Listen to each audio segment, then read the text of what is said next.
Evening everyone, welcome back to my channel. कैसे हैं आप सब लोग? होपफुली आप लोग बहुत अच्छे होंगे एंड अपनी प्रिपरेशन भी बहुत मन लगा के कर रहे होंगे।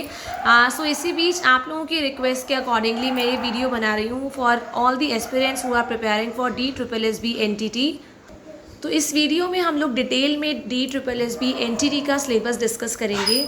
देन DSSB NTT के लिए आप कौन सी बुक्स को प्रेफर कर सकते हैं वो हम डिस्कस करेंगे। कौन सी बुक्स ऐसी हैं जो आपको पार्ट 1 एंड पार्ट 2 दोनों में ही हेल्प आउट करेंगी। So let's discuss the syllabus in detail. अब आप लोगों को पता है कि DSSB ने इस बार फर्स्ट टाइम ऐसा हुआ है कि हमारा पेपर 2 का सिलेबस आपका अपलोड किया है। तो अब आपको सबको आइडिया है कि हमारे क्या क्या चीज़ें ऐसी हैं जो एग्ज़ाम में आ सकती हैं। सो हम लोग इसी चीज़ को डिस्कस करेंगे। तो फर्स्ट ऑफ ऑल अब हमारे पास पूरा क्लियर आइडिया है कि हमें सबसे पहले करना है early childhood and care education, that is ECC। ECCE का आपका मीनिंग आपको पता होना चाहिए and what is the significance, उसकी क्या इम्पॉर्टेंस है इस चीज़ की, आपको ये पूरा पता होना चाहिए। देन ECC इन इंडिया के अंदर हमारी पॉलिसी कैसी है। Then whatever the policies क्या है हमारी ECCE की और स्कीम्स क्या हैं, हमारी इंडिया में क्या क्या प्रोग्राम्स हैं इसके लिए। देन आपका नेक्स्ट हो गया इश्यूज़ एंड डायरेक्शंस जो भी हैं आपके early childhood and care education में। देन आप लोगों को पढ़ना है growth and development in very detail. Yes, 8 साल तक के बच्चे का एटलीस्ट आप लोगों को पढ़ के रखना है कि 8 ईयर्स तक बच्चों की किस तरह की पैटर्न होता है ग्रोथ एंड डेवलपमेंट का। बेसिकली पहले आप पढ़ेंगे प्री नेटल मतलब बर्थ से लेके 3 ईयर्स का, एंड देन 3 ईयर्स से लेके 6 years and 6 to 8 years. Then आपका सेंटर ऑफ चिल्ड्रन केयर आप कैसे करते हैं, जो हमारा what is the centre that is associated with the child care, किस तरह से अर्ली लर्निंग होती है, क्या क्या मेथड्स है, मेथड्स ऑफ टीचिंग कि हम छोटे बच्चों को किस तरह से पढ़ाते हैं। देन बेसिक मैथमेटिकल कंसेप्ट्स कि हमारा जब बेसिक चल रहा होता है, जब उनकी बुनियाद रखते हैं।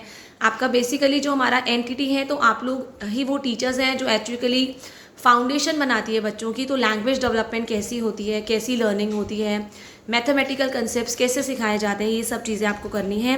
देन हाउ चिल्ड्रन लर्न, अब बच्चा कैसे सीखता है in the beginning, what is the planning, how to plan the curriculum for nursery students, किस तरह से करिकुलम बनाया जाता है। Then what is the proper administration and management of early childhood and care education। Then inclusive education का concept आप अच्छे से करेंगे कि क्या क्या कंसेप्ट है, क्या इसका सिग्निफिकेंस है, क्या प्रैक्टिस की जाती है। Then we are having understanding childhood, understanding the early childhood, आपको ये अच्छे से पढ़ना है।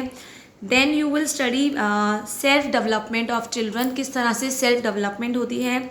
Planning of the curriculum, organising diversity, आप मतलब हर एक लर्नर जो होता है अलग अलग हिसाब का होता है। एज यू नो कि हम लोग अगर एक क्लास में पढ़ाते हैं तो हर एक बच्चे का जो सीखने का स्पीड होता है वो अलग होता है, तो आपको ये सारी चीज़ें डिटेल में करनी है।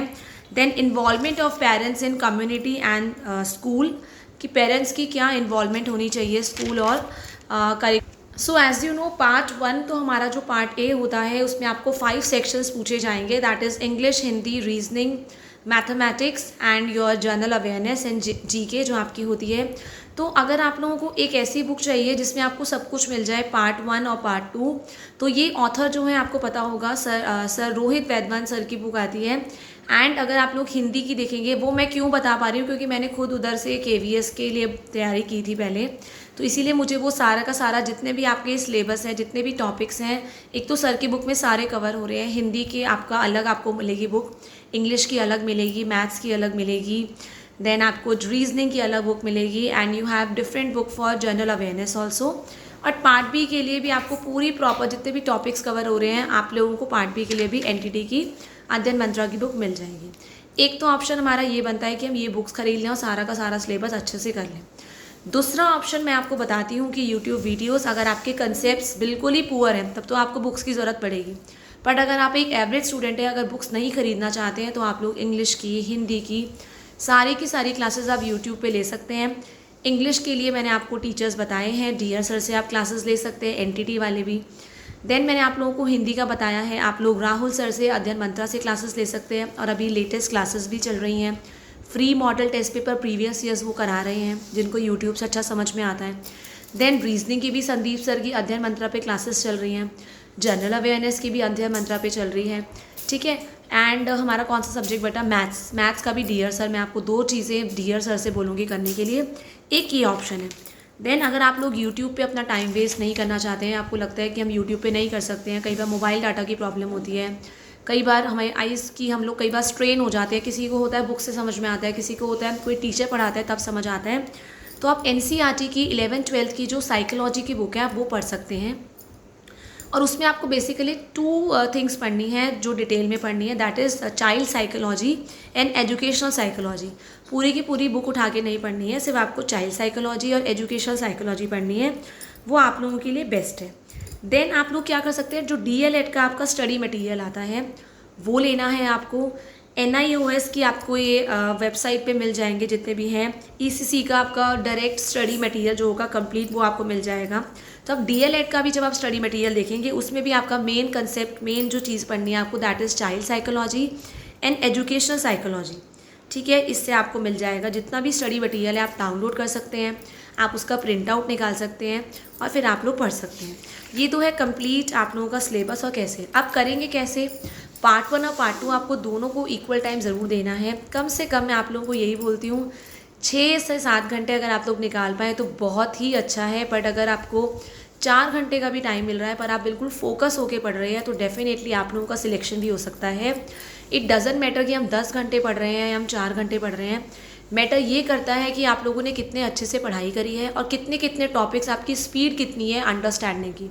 कई बार कुछ बच्चों का जो माइंड मतलब होता है, दिमाग किसी किसी का ऐसा होता है कि एक टॉपिक को समझने में हमें 2-2.5 घंटे लग जाते हैं और कुछ बच्चे ऐसे होते हैं आधे घंटे में कर लेते हैं।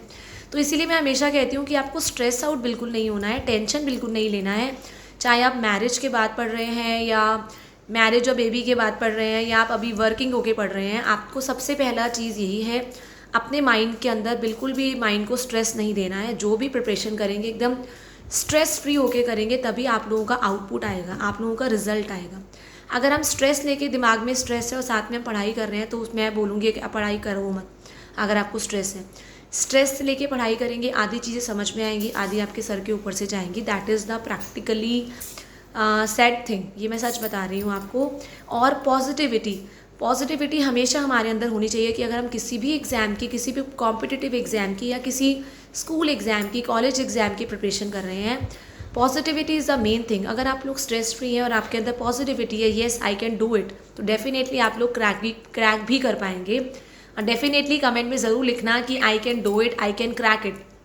ठीक है, इवन कैन से भी बेटर है आई विल डू इट, मैं डेफिनेटली करूँगा। एक बार को हम कैन बोलते हैं मैं कर सकता हूँ, बट हम लोग बोलेंगे I will definitely do it. अगर आपका ये एटीट्यूड रहेगा एंड एग्ज़ाम तक, तो डेफिनेटली आप लोग भी एग्ज़ाम क्रैक कर पाएंगे। DSSB, NTT या किसी भी सब्जेक्ट की अगर आप लोग प्रिपरेशन कर रहे हैं, डेफिनेटली आप लोग क्रैक कर पाएंगे। बस आपको कंसिस्टेंसी बनानी है। कंसिस्टेंसी मतलब रेगुलर स्टडीज़ करनी है, चाहे 4 घंटे कर रहे हैं, चाहे 3 घंटे कर रहे हैं, चाहे 6 घंटे कर रहे हैं। पर ऐसे नहीं करना है कि ऑन एंड ऑफ हो रहा है कि हम 2 दिन तक पढ़ाई नहीं कर रहे हैं और फिर तीसरे दिन पढ़ने का बिल्कुल मन नहीं करेगा।